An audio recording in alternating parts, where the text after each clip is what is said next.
Welcome to the Rim Break Rodeo. We hope this video helps. You start by confirming prerequisites: the app installed, network access, and matching account credentials. Once done, grant storage and overlay permissions so live wallpapers can run and save cache. Next, import content, either download from the workshop, sync from your PC, or copy local files to the app folder. Make sure to choose a low-power preview first to test compatibility. This prevents unexpected battery drain. If you hit an import type you haven't used, pause and check file format compatibility before you now fine-tune behavior in the editor. First, set playback options, scale, FPS limit, and audio react sensitivity, lower FPS to save battery. Once configured, assign profiles, home screen, lock screen, and battery saver so each state uses appropriate resources.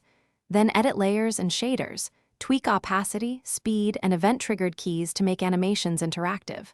Don't skip testing. Preview on device, watch for stutters, and iterate until motion feels smooth and resource use is acceptable for daily use.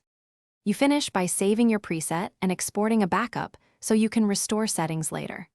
Apply the wallpaper and monitor battery and CPU for at least 15 minutes. If usage spikes, switch to a static image or reduce effects. Make sure Auto Start is enabled if you want the wallpaper to persist after reboot. If the app crashes or wallpapers fail to apply, clear cache first, then reinstall the app. As a last resort, reset wallpaper settings.